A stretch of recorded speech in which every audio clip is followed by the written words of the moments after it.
Hello everyone, कैसे हो आप सब। Good morning student. आइए आज हम आप सबके बीच लेकर के आए पॉलन वाइबिलिटी। पॉलन वाइबिलिटी होते क्या है, जैसे कि इसमें इसकी हिंदी होती है पराग जीवन क्षमता। इसमें कहने का मतलब होता है कि इसके बारे में आज हम यहाँ पे डिस्कस करने वाले हैं। सबसे पहले इसमें बात कर लेते हैं किस चीज की, इसकी टाइमिंग की, द टाइम इंटरवल। जैसे इसके टाइम जो इंटरवल होते हैं नॉर्मली तो ऑफ द पॉलन ग्रेन, कैसे पॉलन ग्रेन जब नॉर्मली वो फ्री हो जाते हैं, यानी कि वो एकदम फ्री हो जाएंगे तो in it is the live, कैसे होंगे लाइव दिखाई पड़ेंगे, तो पूरे अच्छे से दिखाई पड़ने लगेंगे। तो उस प्रक्रिया को हम क्या बोलेंगे, पॉलन वाइबिलिटी। क्या बोलेंगे, पॉलन वाइबिलिटी। और देखिए pollen grain usually have the short life. इसकी जो लाइफ होती है बहुत ज्यादा लंबे तक नहीं होती है। कहीं कहीं इसको मानते हैं कि 30 मिनट के लिए, कहीं कहीं इसको 1 डेज के लिए होते हैं। तो सम पॉलन ग्रेन, और कुछ पॉलन ग्रेन ऐसे होते हैं जो हैविंग द नियर अबाउट, कितने दिन तक होते हैं, लगभग 2 दिन के लिए।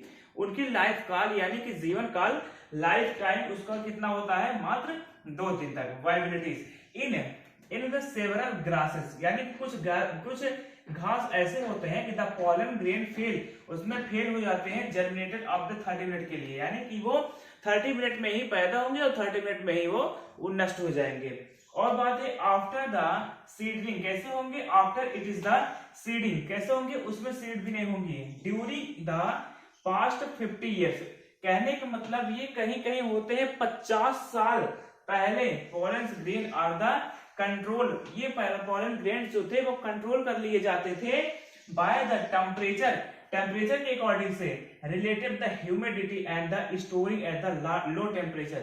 और लो टेम्परेचर फिर भी कितना रहता है कि -50 डिग्री सेल्सियस से लेकर के -10 डिग्री सेल्सियस तक इसकी टेम्परेचर रहता था। तो इसको किसने खोज किया था, किंग नाम के साइंटिस्ट ने इनको 1959 सेंचुरी में इसको खोज किया था, किसको, पॉलन वाइबिलिटी को। तो suggested that the freezing drawing methods, यानी कि ये फ्रीजिंग में यानी कि ठंडे स्थानों पे इसको खोज किया था। It is the best for the pollen storage, इसको पॉलन स्टोरेज को बहुत अच्छे तरीके से इसको यहाँ पर के स्टोर किए थे। उसके बाद when the transfer as the viability, कैसे होंगे कि जो ये ट्रांसफर किए थे किसको, वाइबिलिटी को, pollen grain from the one parent stigma, सिर्फ इसके एक ही पैरेंट स्टिग्मा को ये ट्रांसफर किए थे to the and other than seeds, किसी अन्य सीड्स के ऊपर जाकर के ये ट्रांसफर किए थे। And then it the selfing, उस प्रक्रिया को क्या बोलते हैं, selfing does not the takes place the because, क्योंकि इसमें कुछ ऑप्शंस है उसकी बात हम कर लेते हैं कि इन द ओबिलिटी, कैसे होंगे,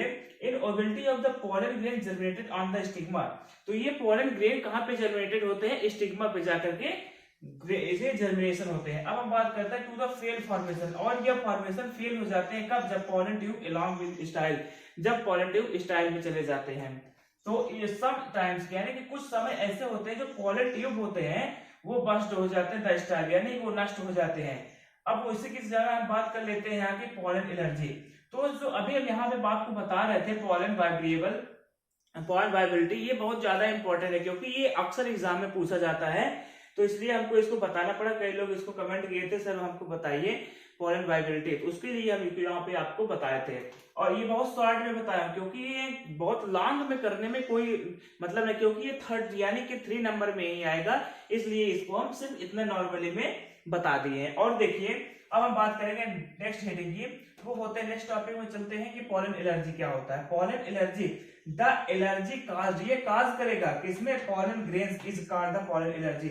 ये पॉलन एलर्जी पॉलन ग्रेन के ऊपर काज करता है, डिजीज करेगा, इस प्रक्रिया को हम क्या बोलते हैं, पॉलन एलर्जी बोलते हैं। उसके बाद क्या होता है कि पॉलन ग्रेन काज करेगा किस पे, एनर्जी, हाँ energy on the sensitivity individual, किसमें, हे फीवर में इसको ये यूज करने के लिए काज करेगा। और it is the best known allergy of the cells, यानी कि पूरे एलर्जी ये पूरे बॉडी में कहीं भी फैला सकता है, ठीक है। कौन से, हे फीवर में सबसे पहले काज करता है। उसके बाद hay fever is the caused by the pollen grain, तो हे फीवर पे काज करेगा कौन, पॉलन ग्रेन। उसके बाद जैसे कि बेट्यूला, कौन से है, बेट्यूला बन सकते हैं, और बेट्यूला के साथ साथ पैपुलस बन सकते हैं, सैली सोइंग एंड द क्रिसैंथेमम, ये क्या है, ये भी एक प्रकार की ये डिजीज काज करता है। उसके बाद allergy is also caused by the pollen grains of pollen grains इस पे किस किस पे एक करेगा। अब हम यहाँ पे बात करेंगे कि साइनोडॉन डेक्टाइलॉन, उसके बाद किस पे काज करेगा, एमरैंथस पे, एमरैंथस पे भी ये काज करेगा। उसके बाद स्पाइनोसा पे करेगा और सिम्पोडियम सिनोपोडियम में कम करेगा और सिनोपोडियम एल्बम में, कैनाबिलिस सटाइवा में एंड द कैसियस ऑक्सीडेंटा में, ये सारे इस पे काम करेंगे, इस पे सारे को इजीज करेंगे, यानी कि इस पे रोग करेंगे, डिजीज करेंगे।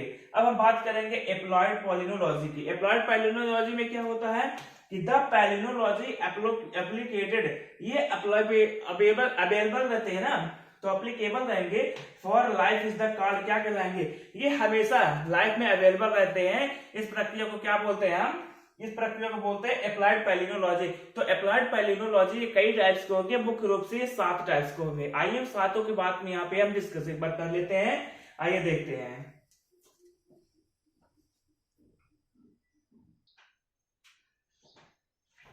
इसमें अब जो हम बता रहे थे 7 स्टेप में, तो 7 स्टेप की बात हम यहाँ पे करते हैं। सबसे पहले स्टेप की हम बात करेंगे तो एरोपोलिनोलॉजी होगा। इसमें क्या होगी, ये स्टडी करता है किस चीज का, the study of the pollen grain of the air. जो एयर यानी कि जो हवा में पॉलन ग्रेन होते हैं, जो पॉलन ग्रेन हवा में उड़ते रहते हैं, उस पॉलन ग्रेन की ये स्टडी करता है। इट इज नोन एज, इस प्रक्रिया को हम क्या कहते हैं, एरोपोलिनोलॉजी। और देखो दीज स्पोर, ये इसके कुछ जो स्पोर्स होते हैं may be the related from the allergy, और किससे रिलेटेड होते हैं, एलर्जी से, एलर्जी से रिलेटेड होते हैं, जो कि कौन सा फीवर करता है, वो हे फीवर का कार्य करता है, ठीक है। It is the study of the bio particles, और कुछ बायो पार्टिकल्स इसमें मॉलिक्यूल्स ऐसे एटमॉस्फेयर में वो मूव करते रहते हैं, टहलते रहते हैं, उसी की बायो पार्टिकल्स प्रेजेंट होते हैं, इसीलिए। And it is the atmosphere, ये देखिए एटमॉस्फेयर का ऑप्शन आ गया ना, इन द एटमॉस्फेयर, तो एटमॉस्फेयर में बायो पार्टिकल्स कुछ मॉलिक्यूल्स इसमें प्रेजेंट रहते हैं, उड़ते रहते हैं, एयर करते रहते हैं।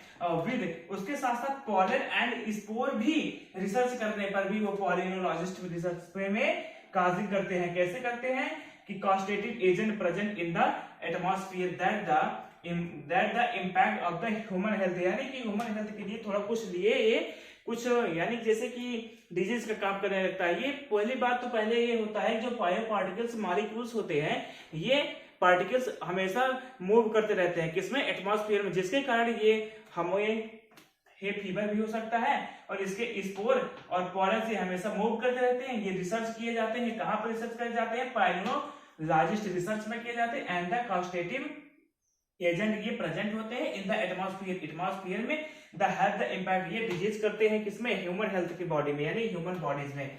अब हम सेकंड स्टेप की बात करते हैं फॉरेंसिक पॉलिनोलॉजी। तो फॉरेंसिक पॉलिनोलॉजी में क्या होता है, ये इसमें मर्डर जैसे हो गए, हमला करने के लिए हो गया, असॉल्ट हो गए, इस सब चीज में, रेप केस में इसको ज्यादा यूज करते हैं। यहाँ पे हम बात कर लेते हैं the study of the pollen grain, जितने भी पॉलन ग्रेन्स होते हैं उनकी स्टडी सबसे पहले होगी for the purpose of the solution. ये सॉल्यूशन करते हैं किसमें, क्रिमिनल केसेस में, यानी कि किसी ने किसी चीज को मर्डर कर दिया तो मर्डर में, ये क्रिमिनल केस में इसको यूज किया जाता है। It is known as the forensic palynologist. अब बात हम करेंगे pollen grain are the very small, जो पॉलन ग्रेन होते हैं इसके जो साइज होते हैं वो एकदम स्मॉल इन साइज के होते हैं। कैसे होते हैं, वेरी यानी कि बहुत छोटे, स्मॉल इन साइज, कैसे होते हैं, बहुत छोटे होते हैं। ड्यू टू दिस, कैसा होता है कि due to this criminal do not the release that they have the taken is with the 10। कहने का मतलब यह होता है जो क्रिमिनल्स होते हैं ये क्रिमिनल में काम नहीं कर पाते हैं, रिलीज करने के लिए काम नहीं कर पाते हैं, दैट दे, तभी इसको क्या बोलते हैं, विद साथ साथ देम होते हैं द सेल वॉल, और उसके जो सेल वॉल्स होते हैं ऑफ द किसमें, पॉलेंस में, और वो सरवाइव करते हैं फ्रॉम द किसमें, मिलियंस, यानी कि बहुत मिलियंस ईयर्स एगो, यानी बहुत मिलियन साल से। तो दीज कैसे होंगे, spore can be the obtained from the crime place, यानी कि वो क्राइम प्लेस जिस जगह पे क्राइम किया गया रहेगा उस जगह की ये ढूंढ सकता है। As from the body is the suspect and these the cloth, उसकी कपड़े को भी देख करके बता सकता है कि कैसे मर्डर किया गया है या फिर कैसे इसके साथ, और इसमें कुछ ड्रग्स स्मगलिंग हो गया, और जैसे बूट, इनके जूते से भी हम इसको, कपड़े से तो मान ले पता कर सकते हैं, इसके जूते से भी हम पता कर सकते हैं। Forensic palynology has been the utilized effectivity, ये इफेक्ट करके बता देंगे, इज द मेनी सर्वाइव, यानी कि ये काज करेगा, सच एज द किसमें, रेप में काम करता है, ड्रग डीलिंग में, ड्रग को अगर किसी के लिए हम सर्वाइव कर रहे हैं, किसी के पास पहुंचा रहे हैं, उसमें ये बता देगा, उसमें ये चीज बता देगा, ड्रग को डीलिंग करने में। एसाल्ट, अगर किसी को, एसाल्ट कहने का मतलब क्या होता है, किसी को हम हमला किसी के ऊपर करने चल रहे हैं, तो अगर हम हमला करेंगे तो हमले में भी बता देगा कि किसी से हुआ है, और मर्डर है, अगर मर्डर करेंगे उसमें भी पता चल जाएगा फॉरेंसिक के माध्यम से। तो यहाँ पे फॉरेंसिक पॉलिनोलॉजी खत्म हो गया। अब हम बात करते हैं पैलियोपॉलिनोलॉजी, जीवाश्म की। तो इसमें क्या होता है, it does not, it deals with the study of the किसकी, फॉसिल्स, इसमें फॉसिल्स यानी कि जीवाश्म के जो माइक्रो ऑर्गेनिज्म होते हैं उसकी इसमें स्टडी किया जाएगा, such as the pollen grain, क्या कहलाएंगे, पॉलन ग्रेन होते हैं। पॉलन ग्रेन कैसे होते हैं, स्पोर्स होते हैं, मैराइन, ये खारे जल में भी पाए जा सकते हैं, and the fresh water algae, और फ्रेश वाटर साफ सुथरे एल्गी में भी, ये साफ सुथरे पानी की एल्गी में भी पाए जा सकते हैं। The study of the animal remains, और ये इसमें स्टडी किसका किया जाता है, एनिमल्स का, एनिमल्स का किया जाता है। Fungal spore and the other organism, और कुछ फंगल स्पोर्स का और कुछ अदर ऑर्गेनिज्म का, इज आल्सो इंक्लूड, इसमें पाया जाता है, किसमें, पैलियोपॉलिनोलॉजी कहलाते हैं। With the help of this the branch, और इसकी जो ब्रांच होती है उसको, ब्रांच को क्या बोलते हैं, palaeology. We know about fossils such as the coal and oils, coal को भी और ऑयल्स को भी इसमें बताते हैं। अब हम बात करेंगे इसके चौथे स्टेप में। तो एंटोमोपैलियोलॉजी क्या होता है, the study of the pollen grain which is the found on the body और in the gut the insect of known as the embryo. कैसे होंगे कि entomopalaeology, the study of which the branch is the used for the determining here the breeding of the migratory having of the important insect. इसमें क्या होता है, इसके next step में हम तुरंत अभी बात कर रहे हैं, इसके नेक्स्ट स्टेप में क्या होते हैं बताते हैं।